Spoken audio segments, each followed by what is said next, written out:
Join Kevin Hart as he dives into the minds of some of the world's funniest comedians. This is Comedy Gold Mines with Kevin Hart.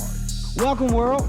Welcome to an all-new episode of Comedy Gold Mines, where we do what? Well, we get inside the minds of brilliant comedians, and oh my God, what amazing minds they are. Some of the best minds, I may add, are minds attached to humor.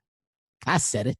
I'll stand on it. Today's mind, well, it's that plus much more. I know I use this word a lot. I say a friend, a brother, and you guys are probably like, oh man, does he really mean it when he says it? In this case, I really do. I really do.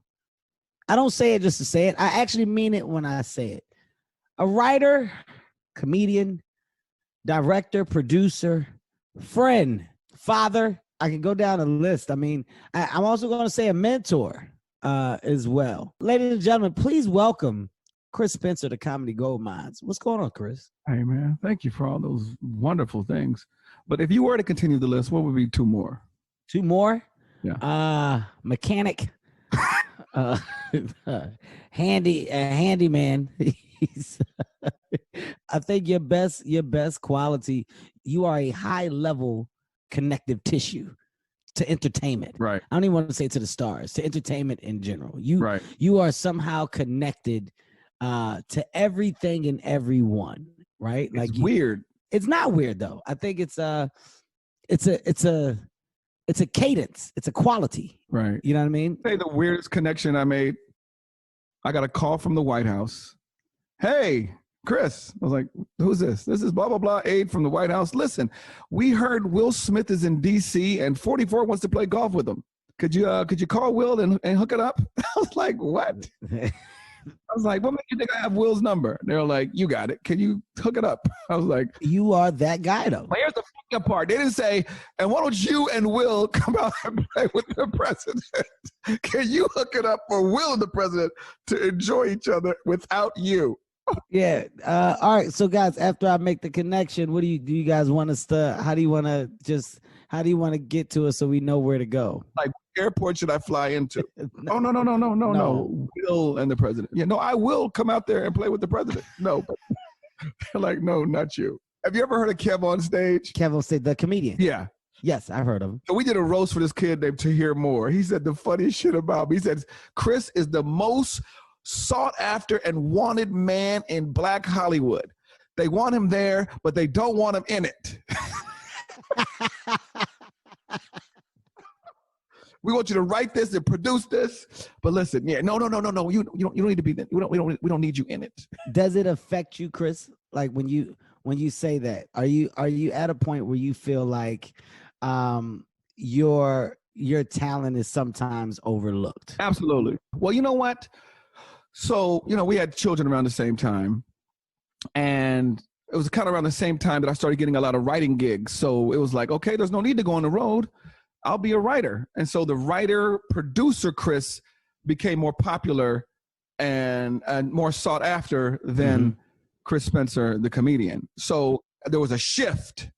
And so now it was great because, like I say in my social media, private school is paid for this month, but I really envy when I see you guys, well, not you because you fly private, but when I see my comedic friends in the airport coming back from a gig, and they're telling stories. I'm like, damn, I missed this.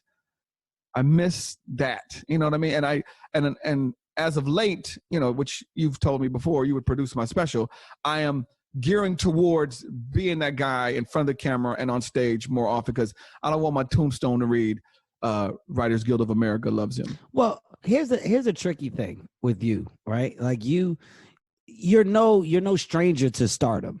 Right? Like coming out of the gates, Chris Spencer's star rose extremely fast. I mean, you talk about the opportunity behind Vibe when you were hosting the talk show, and we've joked about it for years, everything that came with that. And, right. It was there and then it was gone. And then, Chris Spencer was a comedic talent that was known in LA. That was a guy who, you made various cameos in projects that were done with the Wayans family. Your relationships there has been amazing, and they've always been true to you and your talent. And, you your popular face, right? So as the years went and you took that back step with the writing, like you said, and the producing, now you're like, yeah, I miss that.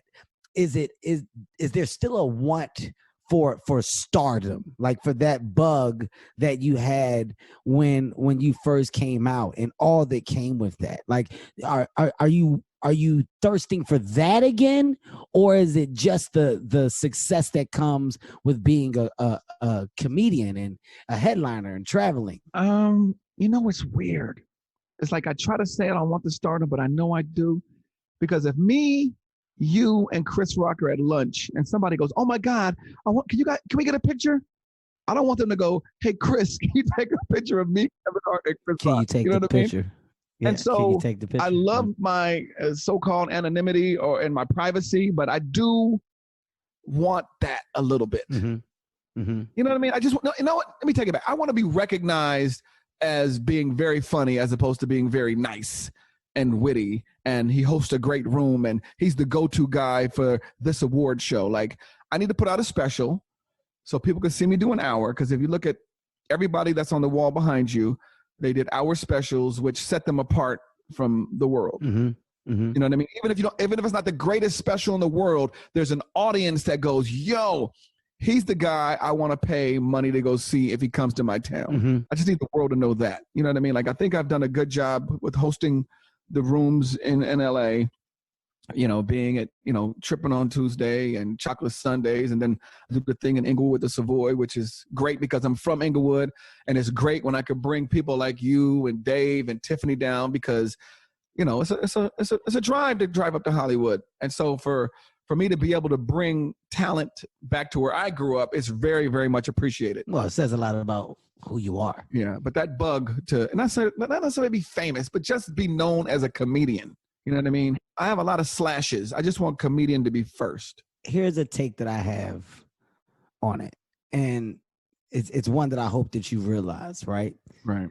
The one thing that you have that us as comedians really want and need, it's a need, is the approval of the peers. Right.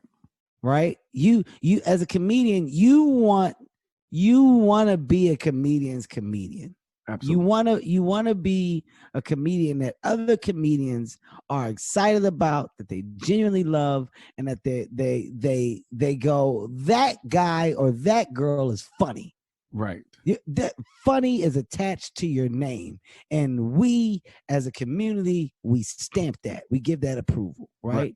You have that, and I think sometimes you overlook that and the strength of that, right? Because you're like, yeah, there's a lot of things that come with it in my relationships, and I'm a connective guy, and I'm this, but nothing bad is attached to your name. No, I agree. Nothing, nothing bad is attached to your name. Like, I got some shit attached to my fucking name. I got some fucking murmurs of bad and some mumbles, right? That's attached to my name. There's nothing but clear, crisp volume of good, right, attached to a conversation about Chris Spencer. And I think, when you're saying, you just want to be known for it, I think you're looking just for the success of an audience, of something that you can call your fan base. Because that's how I started. I understand that. You know what I mean? And I know that to be true because when our friends who are, superstar comedians do a special, and if they haven't answered my phone call all year, the day after their special drops, if I call, they always answer the phone wanting to know, how did I feel? And that really feels really good. What do you think? Your opinion has trumped. I mean, I won't put people on spot here, but I run to the Chris Spencer opinion. I need that. Right. Yo, Chris, when I'm ready for it, not in the beginning. I don't want it in the beginning. Right. When I feel like I'm sharp and I'm ready, I want a Chris Spencer eye. I want to see what you think, because when you go, oh man, that bit about, or yo, you're in a good fucking place. Right. Oh my God, this and that to me, that's my certified seal, because it's coming from one of the best in my opinion. Like when we're talking about understanding jokes, frontwards, backwards, forward, sideways, Chris Spencer is the definition of that. When it comes to just really embracing the craft and doing it well, Chris Spencer is a clear-cut example of that. And I think that's why, you get those first ring pickups. Right. You know what I mean? Like, I love it. I just want to get to the point where I try to figure out who is the Chris Spencer for me. You know what I mean? That's why I at least got to, I did a Showtime special that I think only played in Long Beach and parts of New Mexico. So I need to go do an hour so people can see me do a rock an hour. So people can see me rock an hour. Yeah. And then I can have Harry and Joey call me or Buddy Lewis or whoever, we deem as that guy to go, yo, that shit was great. Yeah. And how old are you now, Chris? 53. 53. I mean, right now you're in a great space. This is that side of life now where, it's what you just said, just echoing it, which is the discovery of you and the things that you want to make sure you're doing to fulfill your journey, to fulfill your purpose. And I think that in our conversations, you voiced that you've helped a lot. You've done a lot and helped a lot of people, and those people have found success. You just now want to put that energy into you, and I get that. I understand that. I really do. I want to get my Larry David on, which makes sense. Do you think that was Larry's thing? Do you think was that Larry's reason? I don't know. I think it kind of happened coincidentally and accidentally because he shot that special on HBO, which was kind of like I don't know if it was a put pilot or whatever, where he was showing what it would be like for him to get ready to do a special. And they were like, yo, we need to do a series about this. And I think he was like, that's not what this was for. And then it became something bigger. So I like to use him and, say what you want, the word Louis C.K., there's the negative about him, but then he did the same thing going from writer to back in front. Judd Apatow is trying to make that transition again. So I know there's possibilities for it to happen. And when you say that, I believe that you can separate the talent from the problem. Like, so when you say Louis C.K., we're not speaking on the problem. I know, but there's people going, you know what I mean? There's some names. I get it.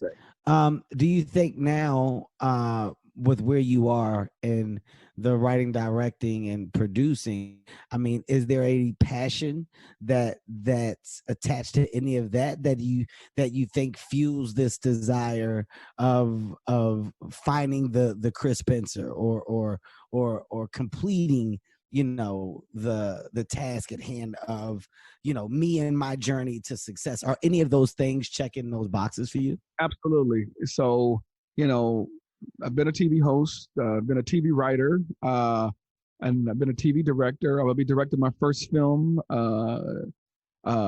this year. And so I like everything I want is happening for me. Mm-hmm. I just know that that last bubble has to be our special, whether it be Netflix or HBO or whatever, just so people can go, oh, because like I'm it's hard to do a special when you're doing 20-minute sets, Laugh Factory, Comedy Store, Improv, as you know. You have to go on the road. Absolutely. And so my television work has hindered me from going on the road because, at the level where I am in terms of popularity, I make more money at home, right? And so I had this conversation when I was with Dave Chappelle at Yellow Springs with Louis C.K. because I had just performed, and he's like, well, what are you doing? I go, what do you mean? He goes, that fucking set was incredible. Like, and he punched up a couple of jokes. And then he said, why aren't you on the road? I said, well, he said, you're too good to be at home. You're in Hollywood. He's like, fuck Hollywood. I go, he dissed me and gave me a compliment at the same time. I said, you know what I'm writing and producing is? He goes, writing and producing what? What the fuck are you doing that's better than that? I was like, well, I just can't go on the road right now and for $3,500 a week because I'm doing. He says, $3,500 a week is going to get you $100,000 a week. You have to make the sacrifice. All of us made $1,500, $2,500, $3,500 until we made $100,000, $200,000 a week. So that's what you're supposed to be doing. Fuck this writing and producing shit that I don't know about. was like, sir, there's this network called BET, and you're being racist.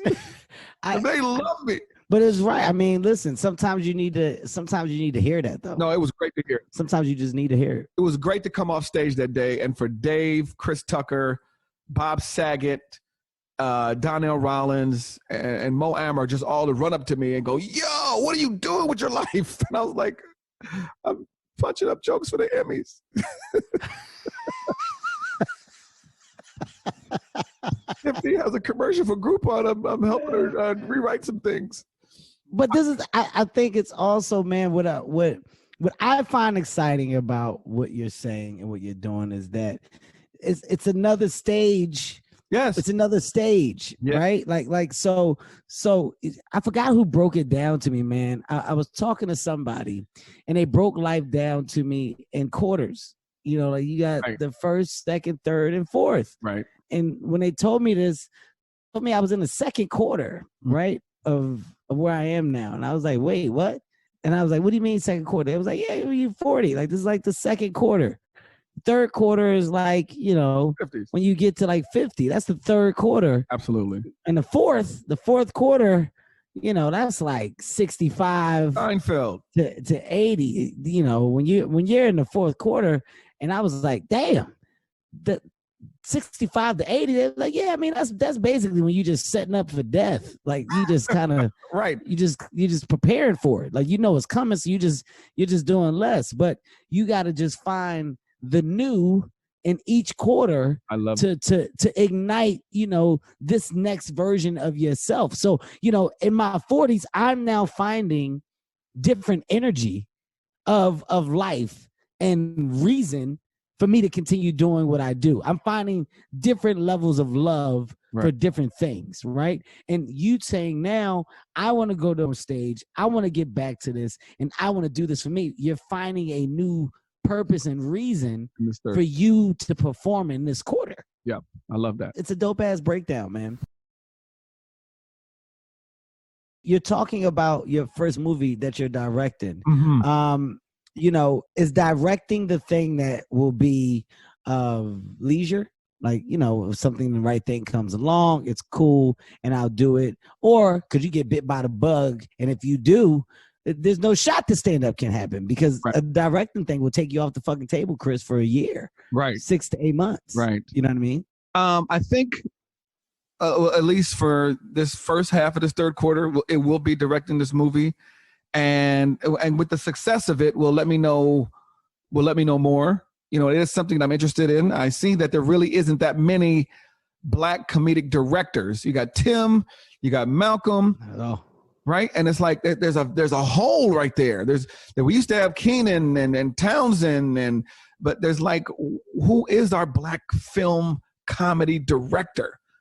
Like, those other guys are kind of hybrids, Malcolm Lee, Tim Story. But like, who is our go-to comedy director? And I was like, yo, we don't have one. There is a lane that I could go jump in right now. And so I was blessed with, I wrote a script, my partner, Eric Daniel, and I, and we sold it.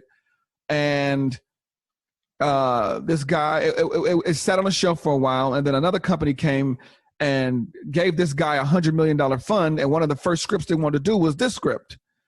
And I was like, let's go. And so we attached Wesley Snipes, JB Smoove. Well, let me tell you what the movie's about. So on my poster, it says, not from the makers of Magic Mike, right? It's basically the full Monty meets Magic Mike, where these older guys get back together who used to be basically male exotic dancers, right? When you're in Vegas and you see Thunder Down Under. So imagine the urban version of that. And right now the title is called My Magic Johnson. Now, how long we're going to be able to keep that, I don't know, but we're going with it. And we have Gary Owen, Faison, Tiffany, Lorenz Tate is on. Well, hopefully if we have Lorenz Tate money, he'll be on board. And we got some surprising cameos. And the script is very cute. It's a love story, but it's also a great ensemble piece with these guys getting back together after 20 years. And I mean, Chris, you're going to eventually have to say, I know, I'm either going to do this or I'm going to do this. Chris Rock said the same thing. You're gonna have to like you're gonna have to turn one switch on and turn one off, because your opportunities, they're never ending in this town when it comes to creative. You're always going to get an offer to be a part of something creative. I mean, shit, I tried to make you an exec to run his whole company. I was like, I said to Chris Spencer, there was a position that we had on our Laugh Out Loud streaming platform, and I was looking for a creative exec, somebody that could come on and that could spearhead us in getting young, new, great comedy IP, right? Development, somebody that could outsource and figure out how to bring in these ideas and oversee them and help developing. And I was like, Chris Spencer, this is an opportunity of a lifetime for you, because you, my friend, you are comedy gold. Nobody knows it better than you. This is big business, Chris. This is us now putting the business and show business and in the lines us in a way that we've never been before. What do you think? It was the pitch. I gave it my all.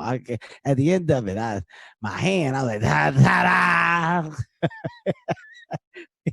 Chris, he's like, oh man, now that sounds cool. All right, let me. But it was two things that I thought of, right? Two things.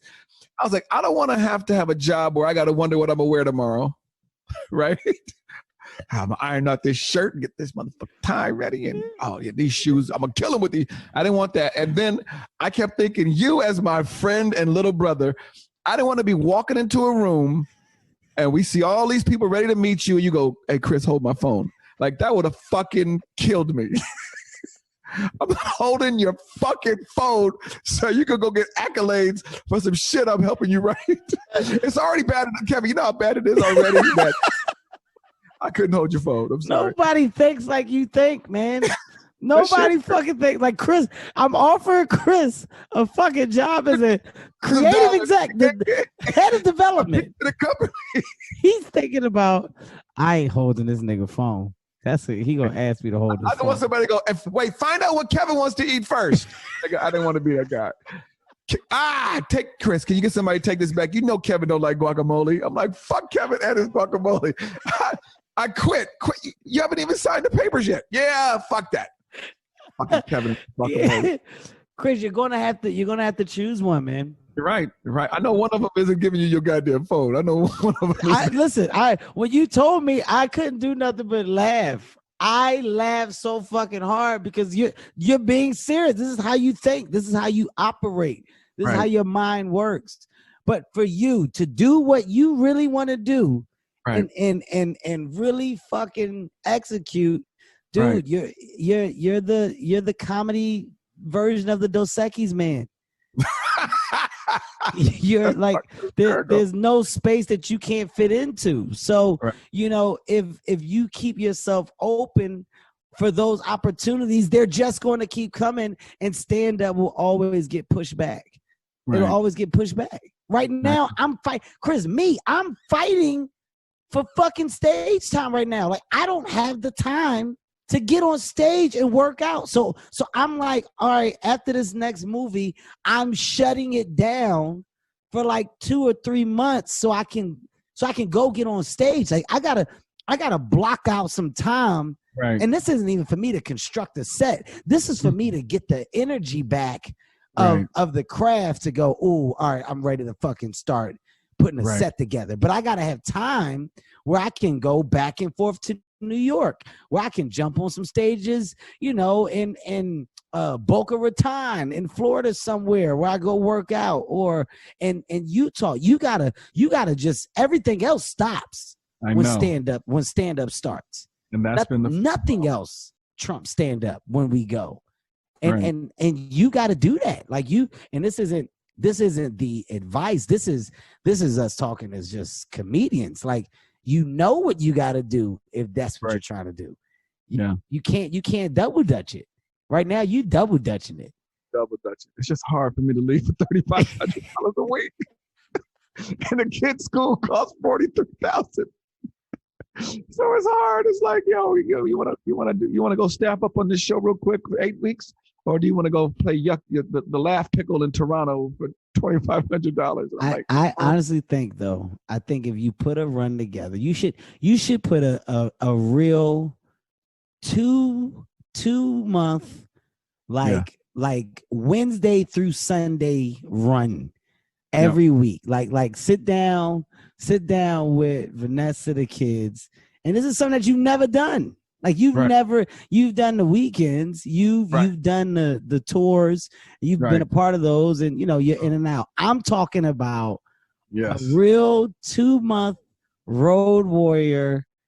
Spencer, I'll do 2 weeks for every other third month, but I've never gone just like, Mad Max, plane, suitcase, show, suitcase, home, suitcase, show. You know what I mean? Like, you got to do it. I've never done that. Yeah. You got to do it. I think in doing that, what's going to happen is the money is secondary, because that's not the thing that you're looking for.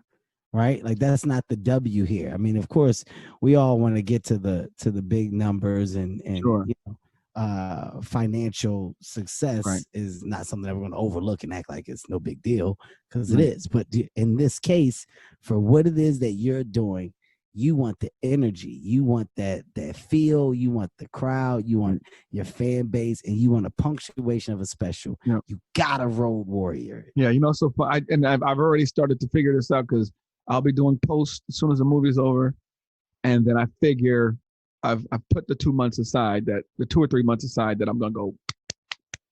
Yeah, you have to, and it's gonna hurt. It's gonna hurt. But you're gonna be happy that you finally did it, right? Though. No, and what's great is I'm in a financial position where I can now. You know what I mean? I got a couple of some films that have been sold, some TV shows that are supposed to be getting picked up, and the fact that it's like, okay, now we can live on. We have money, that we have savings. Now I can go pursue my dream. You know what I mean? That's huge. It's a great film. That's huge. And let's not overlook that. Like, this is a great, the podcast is dope because it's just great dialogue. But don't overlook the place of security that you now sit in because of what you do that's attached to the craft of being funny.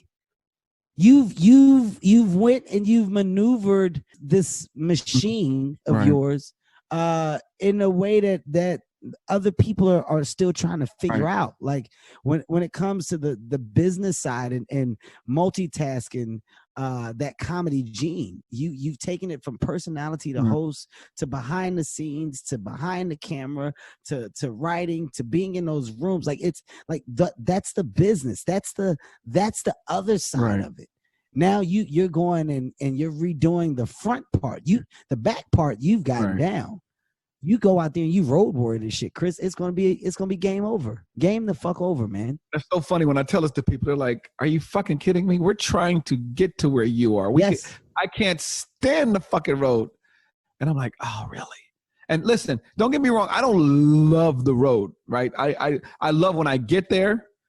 I love the stage, but from fucking 9 a.m. till 8 o'clock showtime, it's like, what the fuck am I gonna do? Yeah, it's tougher on this side of it, but I think dude, even if when I go, if you came with me, it's the New York energy for me. Oh yeah, I love that. The New York energy for me. Yes, and going from comedy club to comedy club is what gets me. Like I need to get in a cab. I need to really like flag down the cab, go from here, or now even if I got a driver or something with me, like I need the energy of getting out the car, walking into the comedy club, rushing to the next one. It's nothing like it. And I love the New York comedians like Will Sylvinson, Keith Robinson, and then like when they see you, they're like, "Yo." And you find these rooms that yo, What's his name? Got a room in the Bronx. You'll love a salsa con fuego. Come on. Like, okay, let's go. Yo, after you go there, meet me in Queens. There's a Jamaican restaurant.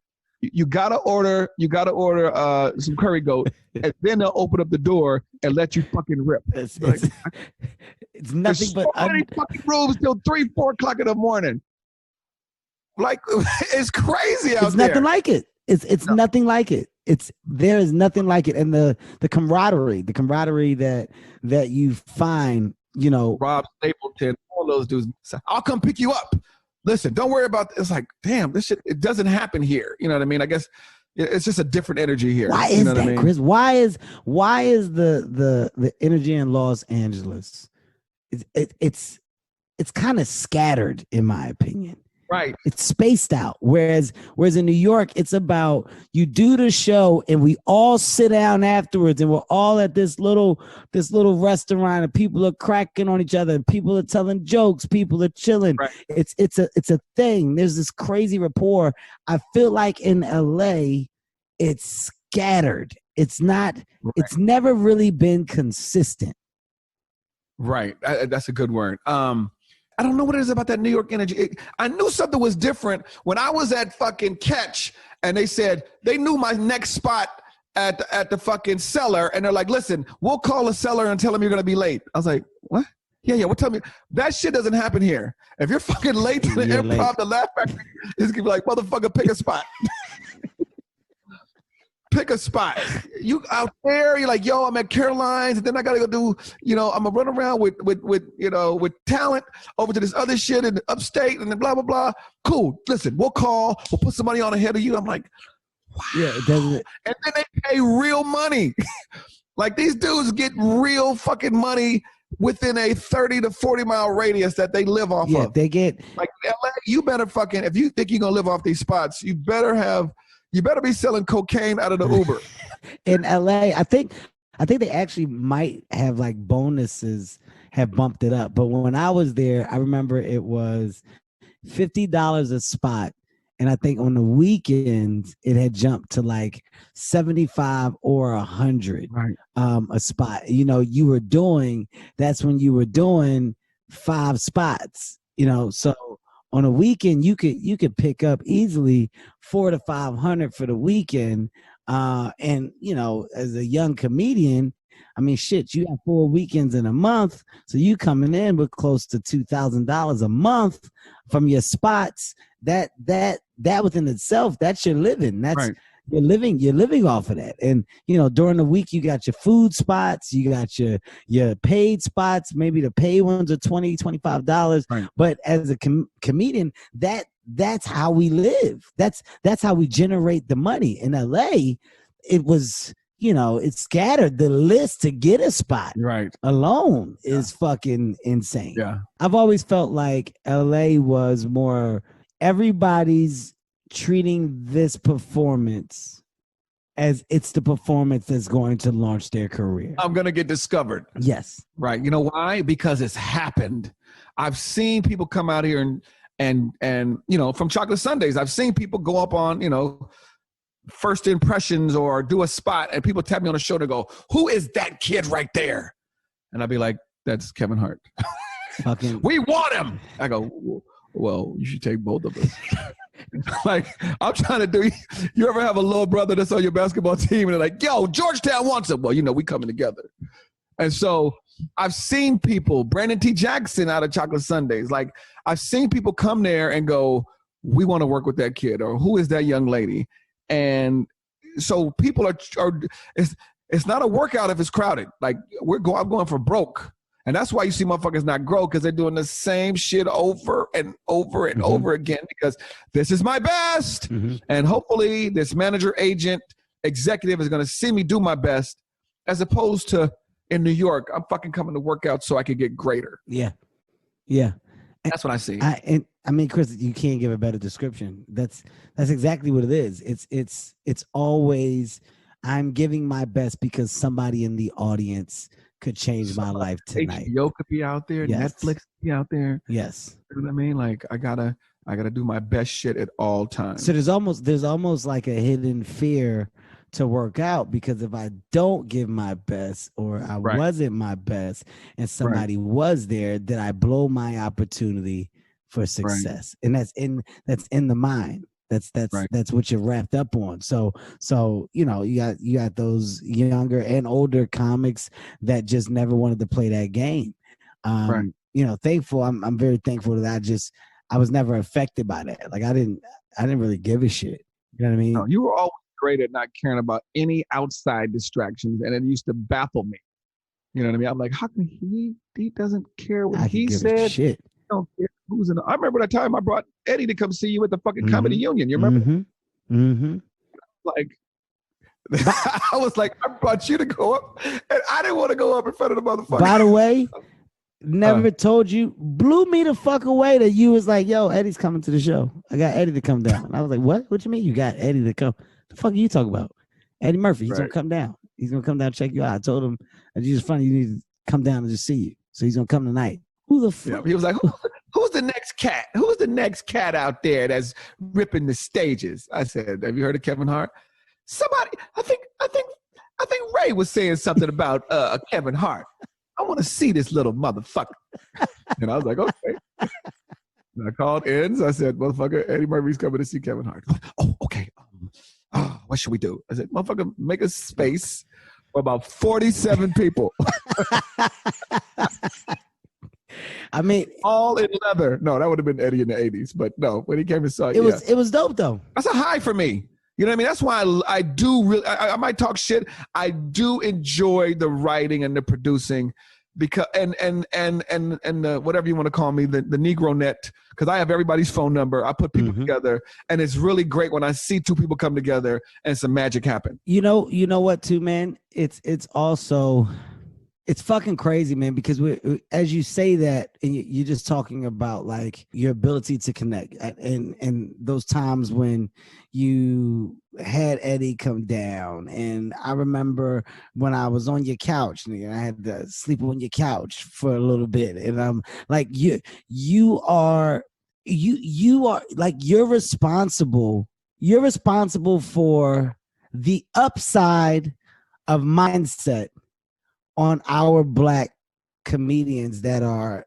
in that have reached that higher level. Because the crazy or not, we all talk to you, right? So you get to see when a motherfucker is swaying, like, oh shit, we gonna lose him. Such and such is going to the way too far to the right, and you're the guy that can go, hey man, are you okay? Right. And we gotta answer you honestly. Right.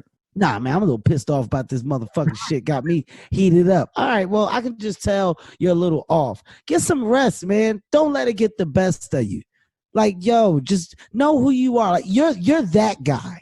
You've been that guy, and the respect that you have generated along the years from being that guy is one that, if you ever do decide to push the buttons, Chris, of need from the people that you are surrounded by, we really have no choice. Like, we're going to be there for you. Well, you guys have always listened, from Jamie to Chris to you, like Tiffany, Cedric, Mike.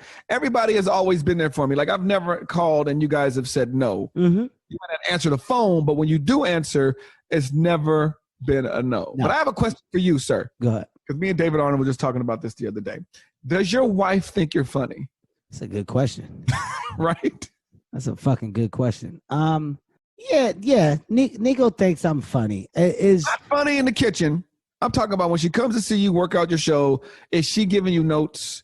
Is she telling you that that's a little offensive, or don't you think you can get a different? You don't get that? No. Oh, that's absolutely good. not. Absolutely not.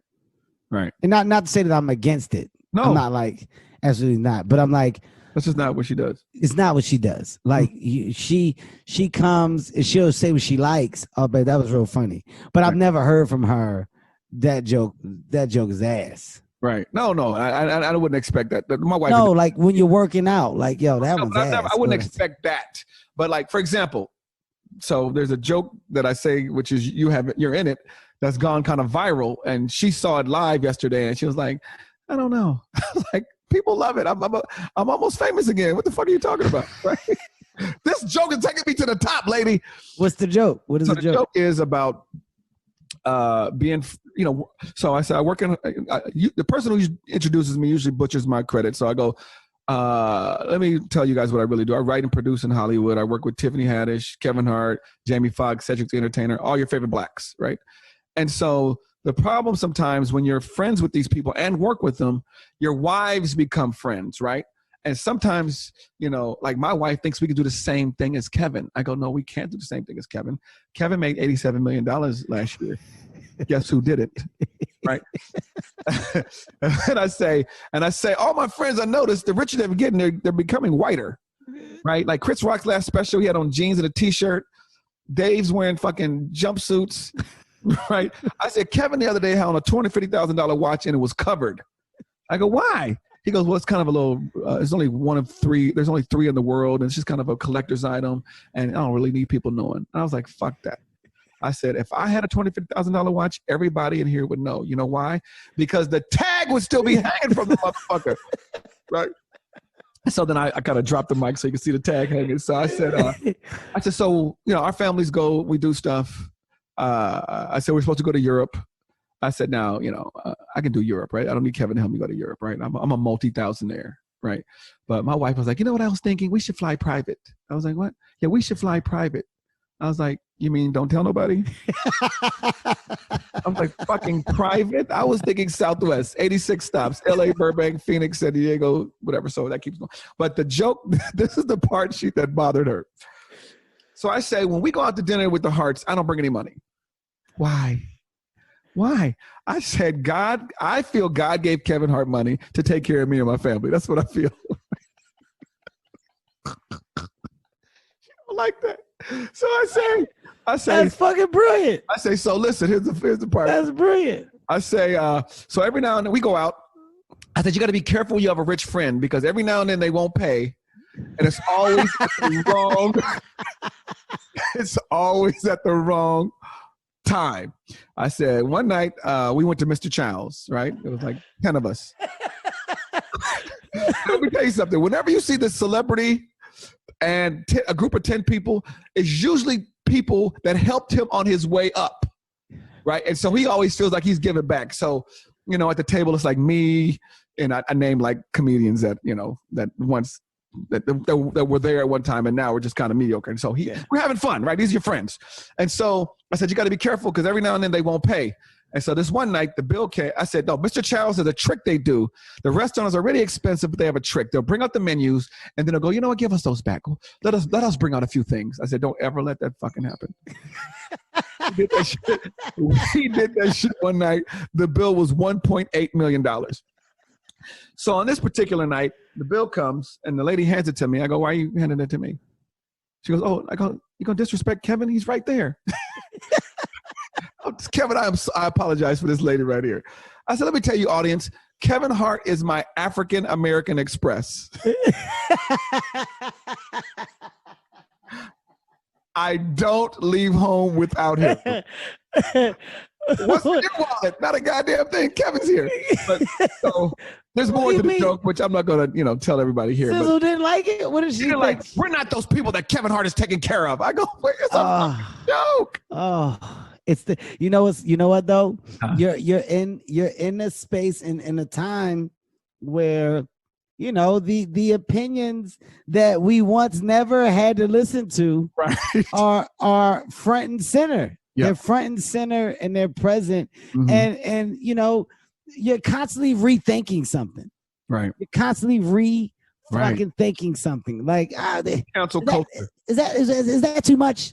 Right. Is that too on the line? And granted, I've said this several times, as I've been doing this podcast, talking to comedians, I get it. Right. I understand why. I get the reason for change and I get being socially aware and conscious. Mm-hmm. But if you start second guessing everything, you're slowly going to just be aggressive and timid at the same time. If a basketball player second guessed every shot, well, when is he actually taking the shot that he's confident in taking? Right? Like so the second guess thing is that's real. It's a real thing. So when Vanessa says it, I can see why. Because on her side, it's I don't want people to think that that's who we are after they see the joke.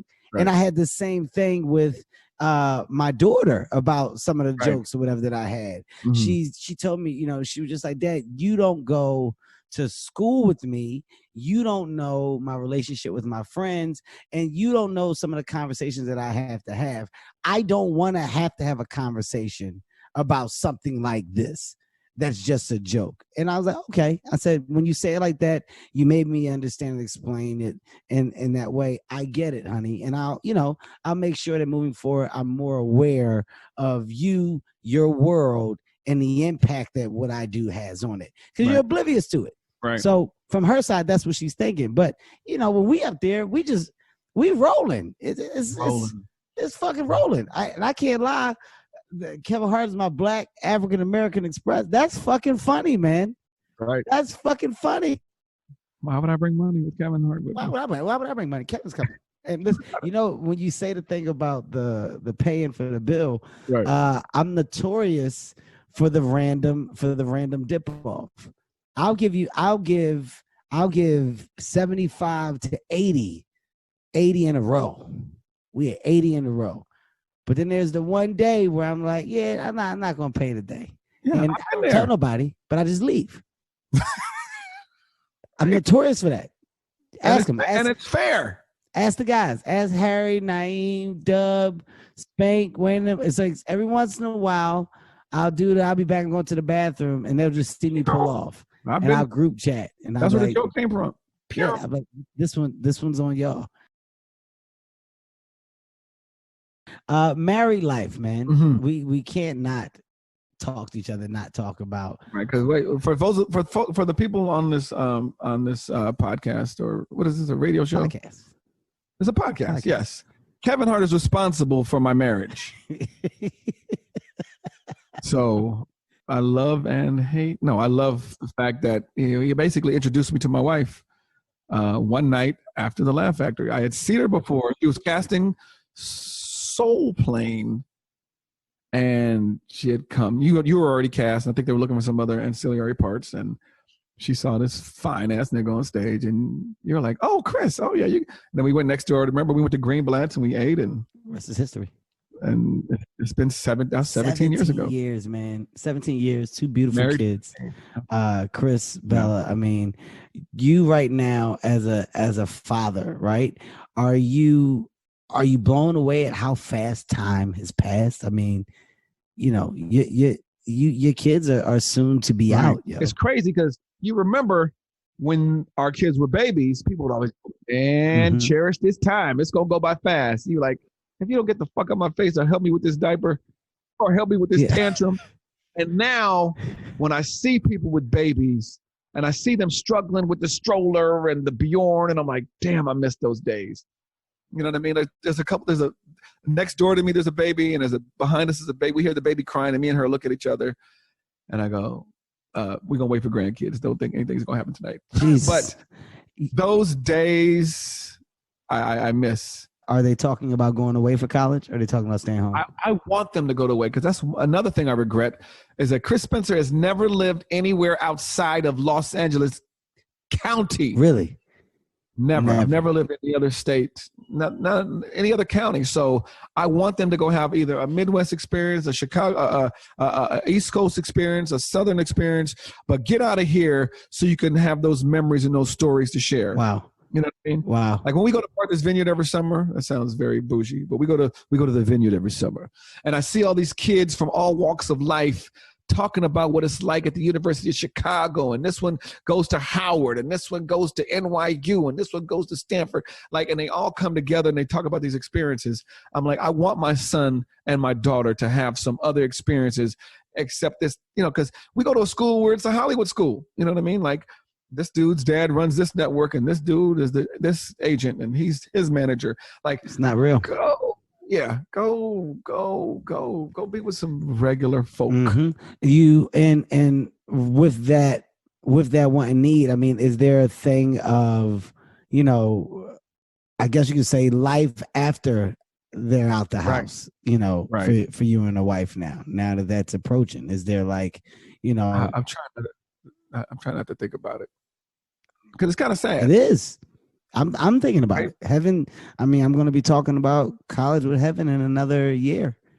Isn't that crazy? It's insane, you know. And I'm the opposite of you. I'm the right. opposite, and you just made me rethink the way that I think. You know, because Which is I'm just heavy on the side of, you know, I don't want my baby away. Like I don't right. want her. You know, I don't want them away, but I just want them to have that no, experience. You know? what you said is absolutely right. You know, and Heaven. Now, what I didn't say is if he does move to New York, I'm also moving to New York. I didn't say that. You're going to. Heaven's been talking about New York crazy. Heaven's been talking about NYU. New York, Marcus King's daughters went to school in New York, and it was just like, it's a fast pace, and it's a great place to you grow the fuck up. You have no choice. You have no choice. It will force you to grow up. I just keep leaving USC and UCLA stuff around. Hilarious. And just, you know, drive by the campuses when I'm with her. Tell, oh man, Right. it looks nice, don't it? Look at that out there. I never knew how nice this campus was down here at UCLA. What is this? Brentwood? I guess where the kids stay at? In these little dorm things? That would be nice. I just try to drop little hints like that are suggestive, but without saying too much. It's just that's gonna be extremely tough on me. You know, when no, you guys are close. Yeah, no, I mean, I went to UCLA and my parents lived in Pasadena, so it was a 15-20 minute. I was away, but I wasn't away. You know what I mean? That's not like my parents. You know, I wasn't taking clothes home to do laundry. Like I really had a college experience so it can happen being in California. I just want them to go meet and feel and see some other things. Yeah, be as independent as possible. Go do a year in Europe. You know what I mean? Go to Africa and just don't have. I don't want them to have a similar experience to me by going to school locally. Have you ever thought, Chris, that your life as you know it, as you see it, I mean, this is a show in itself. You know, the struggle of, you know, the back and forth and that want for the taste that you once had, and finding success in the space, and you're happy about it. It's dope. You're able to do things that you never thought that you would be able to do. And I mean, what is it? It's called trying not to be a hater, right? Wow. It's me being this writer, writing for a successful show like our show, Real Husbands, or another show. And you did tell me about this. Yeah. Yes. So yes. Let me tell you one day that hit me in the nuts when we had the Real Husbands photo shoot. Remember, you guys were on that fucking bike, and it was like a bike that could fit like 10 people. And I'm looking at all my great friends in this picture. It's you, Nelly, Boris, Kevin. You are Kevin, Dwayne, JB, Nick, and I'm like, fuck, I'm not in that picture. I want to be in. The kid I need to be in that fucking picture. And so I find myself, because, you know, what's it called? I find myself going, what's he doing now? You know what I mean? Kevin got another move. Not that I hate, but it's like you find yourself watching people do what you do and going, damn, what would happen if I went this other path? You know what I mean? I love what I'm doing. I love the respect I get from young comedians. Like the other day I walked into a comedy club and it was dark, and this dude goes, wow, Chris Spencer, OG. No, he goes, what do you call me? He called me a legend. Wow, Chris Spencer, the legend. I was like, who the fuck are you talking about? I mean, I see. Yeah, it made me I teared up a little bit. Here I am complaining because, you know, I'm not fucking in the clubs, and he's like, motherfucker, you are our hero. I mean, I can clearly understand, and I can clearly see why. Right. I just love the story. I think that's what I'm a story junkie. Right. I'm a story junkie, and when I talk and I have these type of conversations, you know, I truly do, you know, I compare it to a story, chapters, right? You know, what page, where you at in this fucking book that you're writing for you, and yours is just so dope because it can be read a couple different ways. Like, you are successful, right, and you're happy with the success that you have, and right, you are like, but I want to do this. right. And your battle is with yourself. Absolutely. And giving yourself the opportunity to do the thing that you want to do that you just haven't really made the real time to go do. And you haven't made the time to really go do it because this other thing Absolutely. fucking just keeps getting better and keeps getting bigger. Right. That's a great fucking thing, man. One of our friends told me to shut the fuck up because I was fortunate enough to marry my second wife first. Oh my God. He's in the picture behind you. You know, that's fucking brilliant. Yeah. Listen to me. That's fucking brilliant, man. He's like, your wife is fine. You have a fucking house. You have fucking this, that, your kids are in private school. You married your second wife first. Shut the fuck up. I was like, he's a genius. He's a fucking genius. Yeah. He's a genius. Yeah. He's a genius. By the way, he's about to get on the road. I don't know where the fuck he's been working out. That's what, look, when you know how you just said how the fuck, my how the fuck is, somebody was like, yo, Dave, he's in Vegas. He did like an hour and a half the other night. New shit. Yeah. Yes. Again. Right. Where the fuck is Dave getting all this goddamn material from? Mm-hmm. Then I called Chris. Chris was like, yeah, man, I think I'm about to go out. I've been working out. Working out? Right. Where the fuck are y'all working out at? Like, it's the same thing. I love it. I love the I don't know if it's a silent competition with you three, but I love hearing you three talk about each other. And it propels and pushes your career. You guys have 3 total different careers. Chris is fucking Denzel now with these fucking dramas. It's crazy. Dave's doing shit in cornfields and fucking putting out specials every 5 minutes. This motherfucker is so great, Kevin, that he's putting out snippets of material with no fucking punchlines. Like, he's just telling these fucking stories and rants, and we're going, this is the funniest shit. Wait, did I laugh? I didn't even laugh. Like the thing he did about fucking George Floyd and the other shit about how Netflix needs to pay him his money. Like, it was fucking poetry. He's flying on a different frequency. Yeah. There is no catching Dave. There is no trying to do what Dave is doing. Dave is flying on a different frequency. And now that Dave has discovered how to bring what he loves to do to his city, and own that thing, that likeliness, that cadence, that I'm employing people here where I live. To our economy is getting better because of this thing that I have, and I'm going to keep it going. The city is going to now have this, and this, and I'm going to be the guy at the front of all of it. Like, it's like he's in a fucking another quarter. Right. And in this quarter, he's found that thing. He's found that new energy and that new thing that's driving him. Right. When talking to Chris is in that quarter as well. And Chris's new thing that's driving him. I was talking to Chris. He was like, yo, man, like, I'm living. He said, like, I'm right now. I feel like I'm living, like I'm traveling. I'm just seeing shit. Right. He said, I'm just going to see shit, Kev. I don't know what the fuck I'm doing. He was like, I'm going to experience the things that life offers. I'm living. And I could hear it. I could hear it in his voice when he was talking about, like, I'm going to come back and I'm going to have shit to talk about, but it's because I'm giving myself a chance to live. Right. Like, Kev, get the fuck out, man. You got to go do some shit. Right. Go do some shit. And like that energy, like you said, that we give one another, it's everything. I love watching it. It's everything. And you know who I miss, man, and I haven't talked to, but who has that energy and just a nice, like, soft, positive fucking cadence of support, but is also great. Fucking Fox. Oh my God. Fox. One of the greatest storytellers of all time. I say it's between him and Bill Bellamy. Yes. Him and Bill Bellamy. Let me tell you what Jamie Foxx does that makes you feel like a king.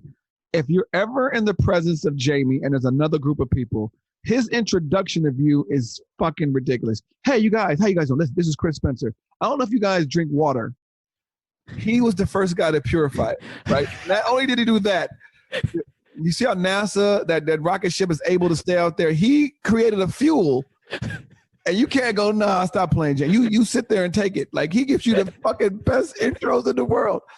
But I say I love Jamie Foxx. Jesus Christ. Such a good dude, man. He's such a good fucking dude. Do you remember years ago when we used to go to Fox's house? Yes. Do you remember you did? I ended up at Fox's house because of you. Really? Yes, you took me to Fox's house. We used to play basketball, right? Great. We used to have we used to, I don't know what, by the way, somewhere along the lines, quietly, we said, fuck this shit. Like, somewhere at some age, we lost the connective tissue in activity. Right. We used to have we would do our basketball runs. Yeah. We would go eat. We would chill. Like, we had it. You took me to Fox's house and I was blown away. That was actually my first Hollywood experience of, oh shit, we going to fucking Jamie's house. They say we're going there to play ball. Oh fuck, Chris, what time I gotta be ready? All right, I gotta get the car. Oh shit, I'm gonna make sure I'm on time. This is a big fucking deal. You know, I was young. I was young, so this was everything. This little thing that you just threw out there, yo, we're gonna go to Fox's house, we're gonna play some ball over there. To me, it was way more than that. Right. This is, oh my God. But that relationship started with you. That relationship started with you taking me over to Fox's house. Swear to God. Wow. Swear to God. Like, of course, we saw each other in passing, but that's when Fox and I started to get cool. Right. Because I went over there and I could play, and that just gave us a different energy. It's so funny how that is like the equalizer. Like, many comedians have gone over there and we played ball, but if a motherfucker can really play, that really can bring a friendship together. Like, when he saw that you could hoop, because, ladies and gentlemen, Kevin Hart can actually really fucking hoop. I can play. That made it, that was a click. You know what I mean? It really was. There's some good comedic ball players out there, Corey Holcomb and Rudy Rush and David Arnold, but you don't expect these people to be able to play. And then when they can, you go, oh shit, okay. I had what you doing tomorrow? I had Adam McKay on the podcast. Uh-huh. Adam brought up the E League. He brought up the E Entertainment. And when I tell you, me and Adam just went down memory lane. Right. You know, he was my center. He was I remember, listen, the funniest story that I tell my story. He said, Kevin, what I love the most about you, he said, is that you always made me feel good. He said, like, you would literally throw a pass at me and it would hit my hands. It would touch my hands. Right. My mind would say, catch it. My body would say, grab that ball, but I would drop it. It'll go out of bounds. And you would say things like, don't worry, get the next one, Adam. It's okay. You never made me feel like an asshole or like an idiot. And there was these other guys that was just so intense and so tough, but you were actually good. Intense. That we right down there. We thought we were in the pros. You couldn't tell us anything different. Funniest story. One of the funniest stories is you guys, I think, were in a championship, and Will Ferrell was giving you guys a speech in the locker room. And I walked in, and I had never in my life seen, I guess I don't know him. I just know him from the movies and Saturday Night Live, and saw him being serious. I was like, is he serious? Come on, we got to get these boards. You got to block out, man. And I was like, I'm waiting for the joke. And so that's what was great about that. Just so many different fucking people. The greatest shit I ever seen. All right, you ready? Ladies and gentlemen, this is how intense this is. We thought we were really in the NBA. They gave us NBA uniforms. They had NBA refs. We had a fucking nurse and fucking people to stretch us. We had NBA fucking Advil. And so I remember one day, Kevin, we were about to play. And it was during the All-Star game. And All-Star game was in Phoenix. And we watched Brian McKnight sing the national anthem in Phoenix. We played the game. We got off the court, and this motherfucker was tying his shoes next to us. I was like, yo, he's like, I wasn't going to miss the game. I said, you were at the All-Star game. He's like, fuck the All-Star game. Man, it was that serious. It was that serious. So many injuries. Everybody stayed hurt. Yeah. Everybody stayed hurt. Everybody stayed hurt in that league. There was not I got to tell this. I got to, and I went to basketball so I could get here. I I also took Chris Spencer to what was the camp? Chris? Fantasy basketball camp with D Wade. Fantasy basketball. That was the greatest fucking 4 days of my life. I said, Chris, we're going to fantasy basketball. You remember we wrote a movie? So Yes. for research, yeah. Yes. And Chris said, why? At the time, like Chris just said, we were working on a script. And this is once again another tier in Chris's multi-tiered, multiple fucking version of a career. I can't find the word, but he just, like I said, he's the Dos Equis man in comedy. He does it all. Chris Spencer's a writer. This camp came up. I'm like, yo, I'm just gonna take us to the camp. This can give us good shit. To write a story. He was like, all right, cool, bet. We go to this fantasy basketball camp. D Wade was running the camp. Now, fantasy basketball camp is basically this expensive retreat for older men that want to experience a true NBA lifestyle within the game. So they had real NBA coaches, you had real NBA trainers, and you had like real NBA. It was like tryouts. We had our version of the combine. You go to enter the camp, you got to do like this crazy workout, shooting drills, and you get drafted. Yep. You get fucking drafted. There's a draft. Holy shit. We got a draft. It was the best thing ever. We was here 4 fucking days. 4 days overnight. I say this to say, somewhere along the lines, Chris Spencer checked out of his normal. Let me tell you, Chris, I come downstairs one day. Chris, what are you doing? They're draining my knee. What? They're taking the fluid out my knee. Who is? They're doing it right here. They can do it. They can do this so I can be ready for the game. Hey, man, you better not let these people get inside your knees, Chris. Chris was getting surgery at this fucking camp. He was icing his legs down. Chris would like have his knees wrapped in ice. Yes. His back would be wrapped in ice.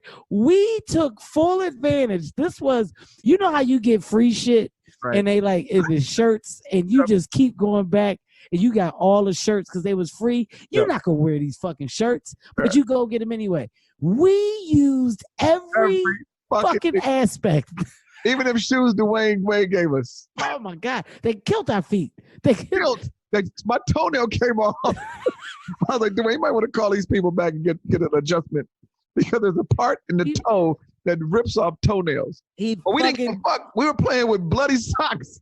It was that that intense. Let me tell you something. We would have fucking went to the championship and lost because your brother, his battery just went out. I said, yo, back spasms. We had the game right before the championship. And, you know, I was done too. I had the knee surgery. I had ice all over my body. And your brother was carrying us. And all of a sudden, the last day, he wasn't dressed. I said, what's going on? I can't do it today. What the fuck you mean? This is the semifinals. So what is it? He said, wait, let me please say this part, because I've never, back spasms. I said, what?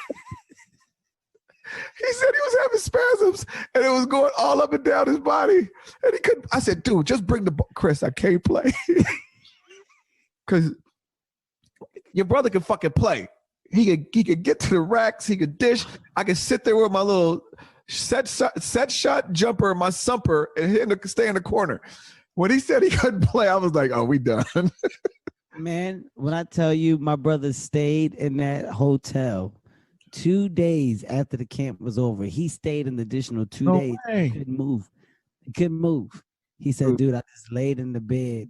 He said, Kev, I had you extend the room. He could not move. Let me tell you what happened, really, right? You know why? Because that game before he almost died, we played you and we beat you, and that's all he needed. That was the feather he needed in his cap for the fucking. He didn't need no fake NBA fucking David Stern trophy. He got to play. I mean, that must have been a great experience to be able to play with your brother. That motherfucker. I was mad. You I was were fucking mad. It was real. It was sibling. That's what. If we go back and do that movie, that's what it should be. I You was two fucking mad. motherfuckers go, yo, you were really like, ladies and gentlemen. This was Kevin Hart, Philadelphia, worked at Foot Locker. He hadn't done any movies. He hadn't done a commercial. Him and his brother were going at it like Seth and Steph. I was fucking mad. And I gave work. I gave y'all some work that game too. And y'all motherfuckers we just couldn't stop y'all. We just couldn't get a stop, man. And it was so frustrating because I knew what that meant for him. Yes. And he wanted that over me. And when you guys got to the championship, I had to hear that shit. Right. I had to hear that shit. He said, yeah, you out here. You out here scoring all these points, but you're not leading your team to a championship. That's what a real point guard does, bitch. He was just cussing me out. He was just being a big brother. Yep. Every fucking day. It was great. That was a fucking great. Shout out to D Wade. I don't know if you do that camp, man, but it's. We should bring it out here, man. It is. I mean, I'm not gonna play no more, but it would be great to watch others. It's an experience that I'll never forget. It was that amazing, man. That fucking amazing. Yes. Well, see, Spence, the beauty of these conversations, man, is that you look up and the time is fucking gone. You know, it's only supposed to be a fucking hour. Look at this. It's an hour of fucking great dialogue, dude. Thank you, man. Appreciate it. This is great dialogue. I want to close in saying, hey, dude, you're a goddamn legend simply because you care. You not only care about your craft and what you do, but you care about the other people that share the same love for this thing that you love. And it shows, right? And through your progression in your career, your energy has just never not been positive. So this thing that you now have with yourself and for yourself, it's gonna work itself out.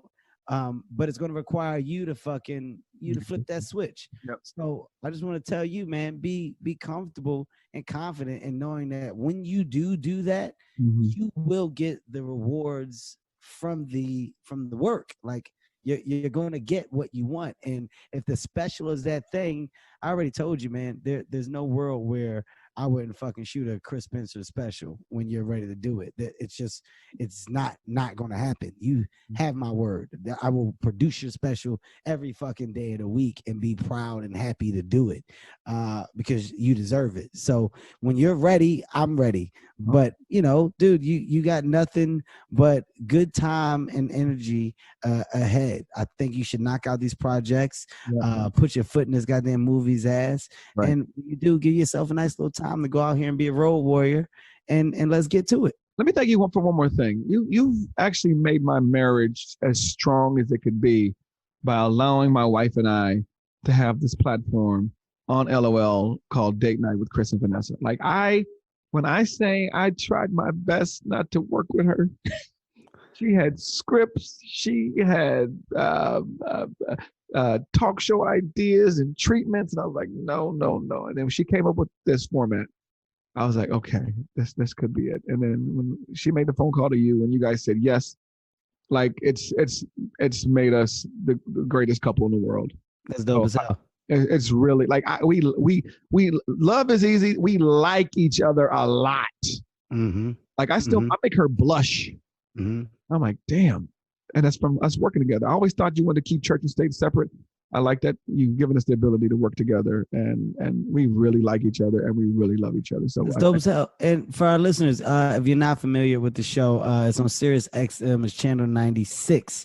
The name of the show is Date Night, and it's with Chris and his beautiful wife Vanessa Spencer. And it's just it's something that I feel that everybody should take a listen to. It comes on Friday evenings on the platform, but it's dope, and they have other couples come on, and it's great conversation, great dialogue, in a way that only Chris Spencer and his wife can do and present it. So give yourself a dose. It's a good listen. Once again, Friday evening, Sirius XM channel 96. That's Laugh Out Loud Radio. Chris, man, I love you, dude. I love you. You're a friend, you're a brother, and I mean it when I say a mentor as well.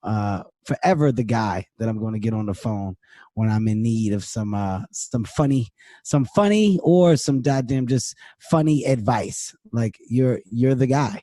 So in return, just know that and stand on, man, you sit in everybody's goddamn mindset in a positive way. Eddie, Arsenio, Sebastian, Joe Coy, Tiffany, Hassan Minaj, Steve Harvey, Earthquake, said, these are all guests that I've had that have mentioned you at some point in the interview. So, that's just something for you to think about. Because people were calling me like, who the fuck are you? That everybody keeps talking about you. When Hassan Minaj said my name, I was like, I didn't even know he knew me. It's I'm just telling you, that's impact. That's impact, and that's your likeliness. You know what I mean? It's definitely shown, and it will continue, man. So thank you so much for doing this, man. Much appreciated as always. And this conversation was exactly what I thought it would be. Fucking amazing. Comedy Gold Mines is a Sirius XM and LOL audio production. Executive produced by Kevin Hart, Ty Randolph, and Eric Weil. With Tastemakers Media, Emil Garner, and Ian McDonald.